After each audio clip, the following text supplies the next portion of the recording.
Are you not entertained by what Jaylen Brown is doing right now? Cooked New York, cooked Cleveland, took the night off, came back and cooked the night. And all the while he's cooking, his assists are up. It's not like he's taking away from anybody else. He's actually giving to everybody else. He's actually making everybody else better. And great percentages. Yeah, I heard about it. We think you can, but can you do it? We need to see it, and we've seen it. So he's him right now. I'm entertained. For years, critics have doubted Jaylen Brown's true status. They say he is elite, definitely, yet label him a sidekick rather than a legitimate franchise superstar. Celtics trying to take the lead. Oh my goodness! Critics always claimed his accolades came with fine print, arguing that his All-Star nods, All-NBA selections, and even that Finals MVP trophy were merely byproducts of playing on a loaded super team. The narrative insisted the system elevated him, masking his flaws and making him look far better than he truly was. So when Jason Tatum went down and the front office dismantled the championship core, the consensus was that Boston would crumble immediately. This was meant to be the breaking point where the facade shattered. Instead, Jaylen Brown has hoisted the entire franchise onto his shoulders. He is dropping nearly 30 points nightly with lethal efficiency, while simultaneously suffocating offenses, holding his primary defensive assignments to a staggering 39% shooting. He is winning isolation battles and carrying the offense through the mud. That specific blend of production is supposed to be mythical. A two-way wing who generates superstar offense while locking down the other end is the rarest commodity in basketball. Yet Brown has evolved into exactly that. The skepticism has vanished, replaced by a terrifying reality for the rest of the NBA. Entering this campaign with Tatum sidelined for the year and veterans like Drew Holiday, Kristaps Porzingis, and Al Horford traded away, zero analysts predicted Boston would be anything more than a fringe play-in squad. Many assumed they would tank for local phenom AJ Dybantsa. Others thought they might tread water until Tatum returned. Most pegged them as a 500 club at best. Yet past the midway point, the Celtics have obliterated those projections. They sit comfortably second in the Eastern Conference, 11 games above 500. Advanced metrics paint an even brighter picture, ranking Boston near the league's summit. Their offense trails only Denver, and their net rating is second only to the defending champion Thunder. Boston is winning with consistency, looking like a legitimate title threat, which is mind-boggling given the roster turnover. None of this happens without one man. Preseason logic dictated that the remaining roster would need to share the offensive load by committee. With so much firepower gone, scoring had to be decentralized. However, one man was always the designated heir to the primary workload, Jaylen Brown. Throughout this first half, he has silenced every doubter. He has embraced true alpha leadership, transforming into arguably the league's premier two-way scorer. The numbers are undeniable. 29.8 points, 6.8 rebounds, and 4.9 assists per game on 48.4% shooting and 36.2% from deep. He has become an unstoppable force, overpowering defenses with sheer athleticism and refined skill. This isn't a hot streak, it's an elevation. In December alone, he ramped up to 31.7 points, 6.5 rebounds, and 5.4 assists over 10 games, proving that as the pressure mounts, he only gets better. Celtics going the other way. Brown pushes tempo and one for Jaylen Brown. This dominance included a blistering stretch of 8 consecutive 30-point performances, a run that directly fueled the Celtics' climb to second place in the Eastern Conference standings, with Brown undeniably operating as the engine behind their surge. He carried that momentum straight into January, averaging 30.7 points, 8 rebounds, and 4.8 assists across 12 games, proving that his hot hand was actually a permanent elevation in status. Since the calendar flipped to December, he has eclipsed the 30-point mark in 15 out of 22 contests, posting averages of 31.1 points, 7.3 rebounds, and 5 assists during that span, placing his scoring output behind only Luka Doncic and Shai Gilgeous-Alexander. To truly grasp the magnitude of Brown's evolution this season, you have to dig into the statistical transformation because the leap he has taken is historic. Last season, Brown was already an elite player, averaging about 26 points per night on solid efficiency with a usage rate under 30%, which is standard all-star production and high-end second option numbers that most players would be thrilled to achieve. This year, however, the landscape has completely shifted, as he is now averaging nearly 30 points per game, ranking 4th in the entire NBA, while his usage rate has skyrocketed by almost 9 percentage points, marking the 5th largest increase in the league according to Cleaning the Glass. The offense is running through him with an intensity we have never seen before, bringing more shots, suffocating defensive attention, constant pressure, and heavy responsibility. Yet he is creating the vast majority of that offense himself. The percentage of his field goals that are assisted has plummeted by 11%, a glaring indicator of his newfound independence as a scorer. Whether he is attacking the rim or pulling up from deep, Brown is generating his own looks, with only 34% of his baskets coming from assists, placing him in the rarest tier of isolation scorers. His drives per game have surged from 12 to 18, and his pull-up attempts have nearly doubled from 6 to 11 per game, proving that Brown is no longer just finishing plays created by a system, but is instead the one initiating the entire offense. He has transformed into one of the NBA's highest volume self-creators, a shift that was rightfully rewarded with a starting spot in the All-Star game. This is where the numbers defy traditional basketball wisdom, because typically when a player's usage spikes this aggressively, their efficiency takes a hit due to harder shot quality and tighter defensive schemes, meaning something usually breaks under that kind of offensive load. Except with Jaylen Brown, nothing broke. In fact, everything got sharper.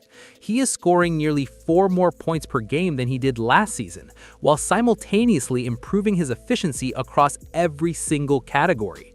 His field goal percentage has climbed from 46.3% to 48%. His three-point shooting has risen from 32.4% to 36.4%. And even his free throw shooting has improved from 76.1% to 79.1%. Brown is attempting significantly tougher shots, navigating constant double teams, and facing defenses that are game planning specifically to stop him every night, yet he's converting at a higher clip than when he had more help. He is no longer relying on easy looks generated by teammates. He is manufacturing offense for himself and the entire roster, possession after grueling possession. And he is doing it with better shot selection, sharper decision-making, and an unwavering confidence that only comes from thriving under pressure. While most players would struggle to keep their head above water with this level of responsibility, Brown is flourishing with a massive usage spike and rising efficiency, proving that this is not just a hot streak, but the metamorphosis of a true franchise centerpiece. However, plenty of players can average 30 points a night when given the keys to the offense, but what truly separates Jaylen Brown from the pack is the destruction he is causing on the other end of the floor. At the start of the new year, Brown accomplished something that only a select few in the league are physically capable of doing. When the Celtics squared off against the surging Los Angeles Clippers team, Brown delivered one of the most complete masterpieces of the season, dropping 50 points to match his career high and dismantling one of the NBA's hottest squads. Yet the 50 points were not even the most impressive part of his evening, because the defining moment happened before the game even started.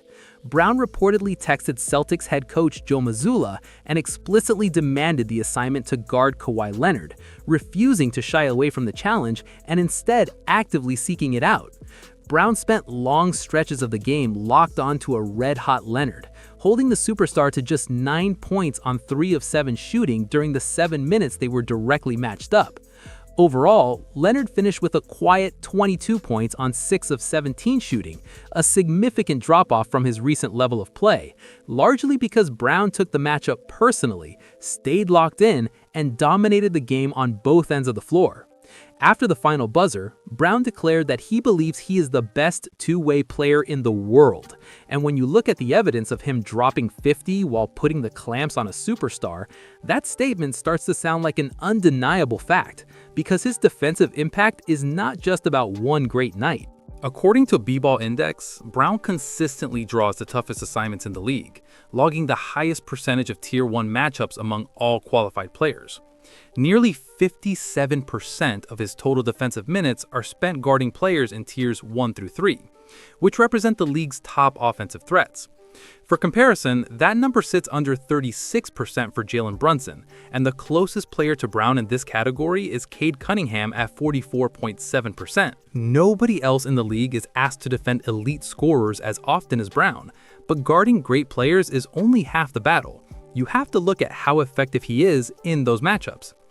Based on Genius IQ tracking, Brown is holding opponents to a suffocating 39.37% shooting as the closest defender among the 111 players who have defended at least 300 field goal attempts this season. That ranks second in the entire NBA, trailing only Oklahoma City's Cason Wallace and ranking ahead of defensive alien Victor Wembanyama. Elite scoring, elite self-creation, and elite defense against the best players in the world mean Brown is building one of the strongest two-way cases in basketball. More recently, when the Celtics face the Pistons, Brown took on another difficult assignment, spending much of the night chasing Cade Cunningham and helping hold him to 16 points on 4 of 17 shooting.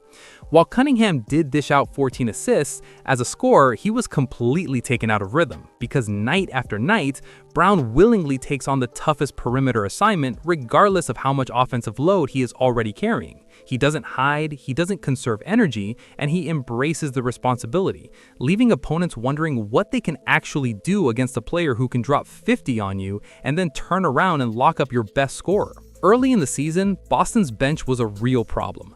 When the starters sat, leads disappeared, the offense stalled, and the second unit struggled to create consistent scoring, making it look like depth might be the team's biggest weakness. But over the last month, that has completely changed as players like Luka Garza, Hugo Gonzalez, and Anthony Simons have been thriving in their roles, posting elite net ratings in recent stretches, with Garza at plus 29.2, Gonzalez at plus 26.3, and Simons at plus 22.2. In one win over Sacramento, 7 different Celtics finished in double figures, which is even more impressive considering that several key shooters like Sam Hauser, Derek White, and Peyton Pritchard have all seen major drops in efficiency. Yet Boston is still running the second-ranked offense in the league, a testament to Jaylen Brown's gravity, because his scoring pressure and playmaking are creating easy looks for everyone else. When your role players are struggling and you are still one of the best offenses in basketball, your star is doing something special. As of January 24, Jaylen Brown sits 6th on the MVP ladder behind heavy hitters like SGA, Nikola Jokic, Luka Doncic, Victor Wembanyama, and Tyrese Maxey. You can't really argue with that placement, but you could absolutely make a case that he deserves to be higher. Even though Brown isn't averaging 30-plus points like Luka or Shai, his impact has been enormous as he posts career highs of 29.8 points and 4.8 assists per game while leading a completely new-look, inexperienced Celtics roster. Considering the major roster changes this past summer, simply having this team sitting near the top of the East might be the purest definition of value. On top of that, he is guarding the toughest offensive threats every night, meaning Brown is much closer to the top of the MVP ladder than many people realize. You can still make the case against him entering the top 3 since Boston is about 5.5 games behind Detroit, and MVP voters usually favor players on dominant teams.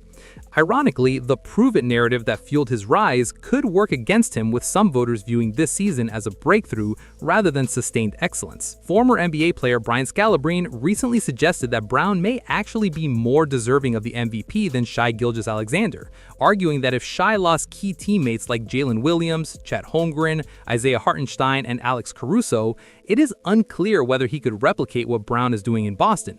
Scalabrine said, if Shai lost Jalen Williams, Chet Holmgren, Isaiah Hartenstein, and Alex Caruso, would he be doing what Jaylen Brown is? That's why JB is the MVP. Whether or not he wins the award almost doesn't matter, because what matters is what this season means for the next 5 years of his career. He has proven that he can be the guy, not a second option stepping into a bigger role, not a co-star filling in temporarily, but a real, unquestioned number 1. The rest of the league knows they don't have an answer for him. For years, people asked if Jaylen Brown could be a true number 1, and this season he stopped answering with words and started answering with 30-point games and lockdown defense. The verdict is in, and the NBA should be afraid. But the big question remains, when Jason Tatum comes back, who is truly going to be the number 1 in Boston? Let me know what you think in the comments. And as usual, be sure to like, hype the video, subscribe, and turn on notifications for more videos just like this one. And maybe check out one of these on your screen now.